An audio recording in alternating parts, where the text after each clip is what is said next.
water it. You move it closer to the window. You even try plant food, and somehow it still dies. If you've ever felt like houseplants just don't work for you, like you're somehow cursed, the truth is probably much simpler than you think. Because one mistake later in this video quietly kills more indoor plants than almost anything else. And most people never realize they're doing it. Tell me in the comments how many houseplants you've accidentally killed. Be honest, you might be surprised how many people share your number. Over the last several years, houseplants have exploded in popularity. People want greenery inside their homes. They want cleaner air, calmer spaces, something living and growing in a world that moves too fast. And so millions of people walk into a nursery or a garden center, pick out something beautiful, bring it home, and watch it slowly fall apart. It's one of the most frustrating experiences in gardening. You followed the instructions on the tag. You looked it up online. You got 12 different answers that completely contradicted each other. And that's part of the problem. Most plant advice online is vague, generic, and built around the same recycled tips that don't account for what's actually happening in your specific home, with your specific plant, in your specific conditions. What nobody tells you is that most plant deaths come down to a handful of very specific, very fixable mistakes. And one of the biggest plant care myths might be hurting your plants right now. We're going to go through all of it, starting with number 7, and building toward the one reason that causes more plant deaths than all the others combined. Reason number 1, the wrong plant in the wrong location. This one seems obvious, but it's quietly responsible for an enormous number of plant failures that never get traced back to the actual cause. Here's what usually happens. You're at the store. You see a plant that looks stunning, full, green, healthy. The tag says something like low light tolerant or easy care. You bring it home, put it in the corner of your living room, and wait. For a few weeks, it looks fine. Then it starts to look less fine. The leaves get smaller. The stems stretch awkwardly toward the window. The lower leaves start to drop, and you assume you're doing something wrong with your watering or your fertilizer, when actually, the plant is just starving for light. Here's something most beginners don't realize. Low light tolerant does not mean no light. It means the plant can survive in lower light than most.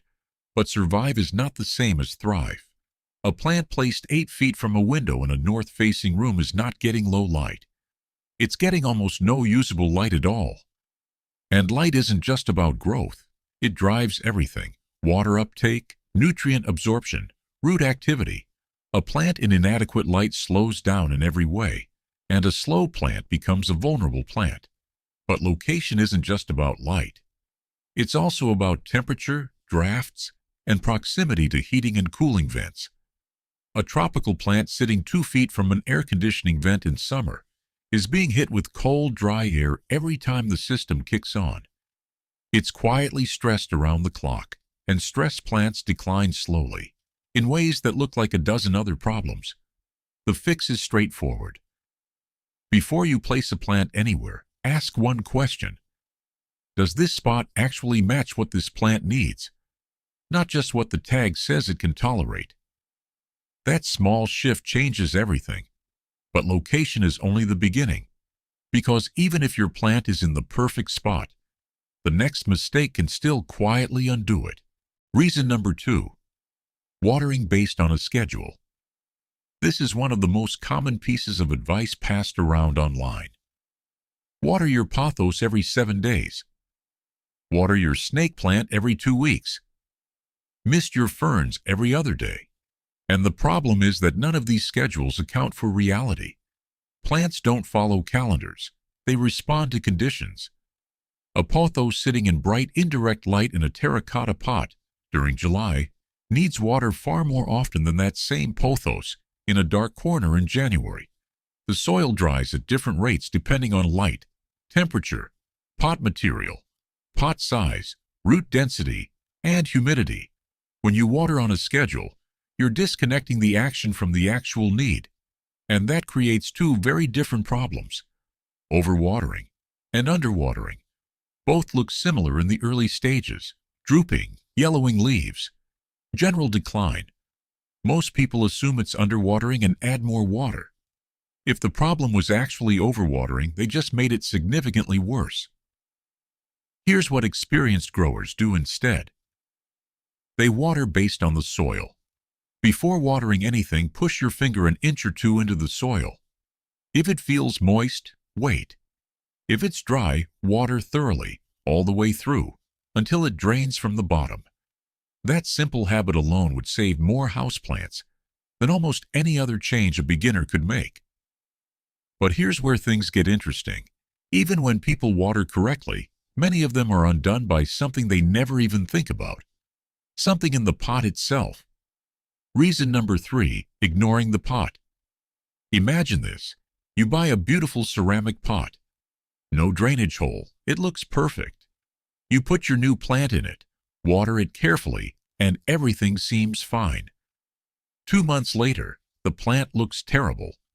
Yellowing, wilting, declining for no obvious reason. You check the soil near the surface. It seems fine. What you don't know is that at the very bottom of that pot, water has been pooling for weeks. The roots sitting in that water have started to rot. And by the time the signs show up in the leaves, the root damage is already severe. Drainage isn't optional. It's the foundation of healthy root function. When water can't escape, soil stays saturated far longer than it should. Roots in saturated soil can't access oxygen.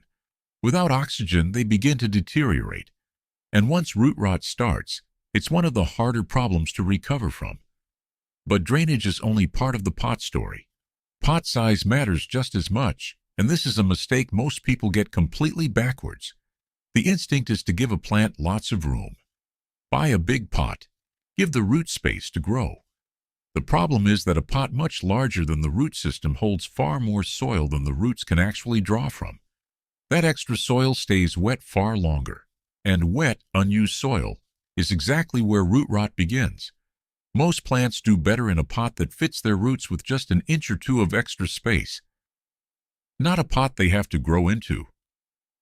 And yet this mistake happens constantly. Because it feels generous, it looks proactive, but the roots don't see it that way. Up next, a reason most plant owners completely overlook, one that affects tropical plants especially hard, and one that's almost impossible to detect just by looking. Reason number 4. Humidity problems.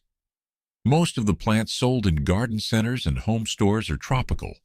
Monsteras, Pothos, philodendrons, peace lilies, calatheas, orchids, fiddle leaf figs. These plants evolved in environments with consistent warmth and fairly high humidity, often between 50 and 80% moisture in the air. The average home in winter with the heating running often drops to 20 or 30% humidity. That gap between what the plant evolved for and what it's actually getting creates a kind of low-grade invisible stress that accumulates over time. You won't see it immediately, but you'll start to notice the edges of leaves turning brown and crispy, tips dying back, leaves that look healthy from a distance but feel papery up close. Most people assume those brown tips mean underwatering, so they water more. But the roots are fine, the soil is fine. The problem is in the air, not the soil. Here's the surprising part. Misting is often recommended as a solution, and while it doesn't hurt, it also doesn't help much. A few seconds of moisture on a leaf evaporates within minutes and doesn't meaningfully raise the ambient humidity around the plant. What actually works is grouping plants together. They release moisture through their leaves and collectively raise the humidity around them, or using a small humidifier nearby, or placing pots on a tray of water and pebbles so the water evaporates upward around the plant. Small changes, real results. But here's what most plant owners never realize. Humidity issues almost never travel alone. They usually show up alongside another mistake, one that beginners make with the absolute best intentions. Up to this point, most people assume watering is the biggest problem. It isn't. The biggest killer is still ahead, and it's something most people never even suspect. Reason number 5, over-fertilizing here is one of the most counterintuitive mistakes in houseplant care. When a plant looks weak, pale, or slow, the instinct is to feed it more nutrients, more fertilizer, more input. It feels like the right response. If the plant looks hungry, feed it. But fertilizer doesn't work the way most people think. Plants don't eat fertilizer the way animals eat food. Fertilizer supplements what's already available in the soil. And if the soil is healthy, or if the plant is already stressed, adding fertilizer doesn't help. It creates a chemical buildup in the soil that actually burns the roots. Fertilizer burn looks like this. Leaf tips and edges turn brown. The plant looks scorched. Growth stalls entirely. In severe cases, the roots are visibly damaged, dark, brittle, breaking down. And here's the contrast that matters. Experienced growers fertilize lightly and infrequently, often at half the recommended dose, only during the active growing season. Many don't fertilize at all during fall and winter, when most houseplants slow down or go semi-dormant. Beginners often fertilize year-round at full dose every few weeks because the bottle says so. The result is a plant that looks worse and worse, while the owner keeps doing the thing they think is helping. More is not more. In houseplant care, restraint is usually the better instinct, but fertilizer burn, as destructive as it is, still isn't the biggest reason indoor plants die. Because the next one starts underground, and by the time you notice it, it's already been happening for weeks. Reason number 6, the root problem. Nobody sees everything that happens above the soil is a reflection of what's happening below it. Healthy leaves come from healthy roots. Consistent growth comes from a healthy root system. And when roots are struggling, silently, invisibly, underground, the plant above will eventually show it. But by then it's often much further along than it looks. Root rot is the hidden destroyer of more houseplants than most people ever realize. It begins with consistently wet soil, often from overwatering, poor drainage, or an oversized pot. Roots sitting in saturated conditions start to break down. They turn brown or black, become soft and mushy, and lose the ability to absorb water or nutrients. Here's what makes it so devastating. A plant with root rot is often watered more, because the owner sees wilting and assumes the plant is thirsty. But the wilting isn't from lack of water. It's because the roots can no longer function. Adding more water accelerates the rot. The cycle becomes self-reinforcing, and the only way to know what's actually happening is to look at the roots. If you suspect root problems, unpot the plant carefully. Healthy roots are typically white or light tan, firm, and spread through the soil. Rotting roots are dark, soft, and often smell faintly sour. If you find rot, trim the damaged roots with clean scissors. Let the roots air out briefly, and repot into fresh, well-draining soil in a correctly sized pot. It's a dramatic intervention, but it works. And yet even root rot, as serious as it is still not the #1 reason most indoor plants die. Because the real reason isn't a single mistake, it's a pattern. Reason number 7, the real reason. Most indoor plants die. Everything we've covered so far. Wrong location, schedule watering, bad drainage, low humidity, fertilizer burn, root rot. Those are the mechanics of plant failure, but they all share something in common. They all trace back to one root cause, reacting instead of observing. Most plant deaths happen not from one catastrophic mistake, but from a slow accumulation of well-intentioned interventions made without actually understanding what the plant is communicating. A leaf turns yellow. The instinct is to act, water it, feed it, move it, spray it. But yellow leaves can mean overwatering, or underwatering, or low light, or root-bound stress, or a nutrient imbalance, or natural aging. The leaf is a symptom. It isn't the diagnosis. When you react without first understanding the cause, you often layer one mistake on top of another. You overwater a stressed plant. You fertilize something that's root-bound. You move a plant that needed stability, not a new window. And here is the most painful part. more you intervene without understanding, the faster the decline. The plant wasn't dying from neglect. It was dying from too much unfocused attention. The shift that changes everything is learning to observe before you act. Slow down. Look at the whole plant, not just the symptom. Check the soil. Check the roots if you need to. Look at the light. Consider what's changed recently: a season shift, a new location, a temperature drop. Then act on what you actually find. This is what separates the people who keep plants alive from the people who replace them every few months. It isn't expertise. It isn't rare knowledge. It's patience and observation over impulse and reaction. The 3 questions to ask before doing anything to a houseplant. Before you water, move, fertilize, repot, or make any change to a struggling plant, stop and ask 3 things. 1. Does it actually need water right now? Check the soil. Don't assume. Push your finger in. If it's still moist, leave it alone. 2. Is it getting appropriate light for what it is? Not what the tag says it can tolerate. What it actually needs to function well. Is the light consistent? Is there a vent or draft nearby? 3. What are the roots doing? If something is wrong and you can't identify it from the surface, check below.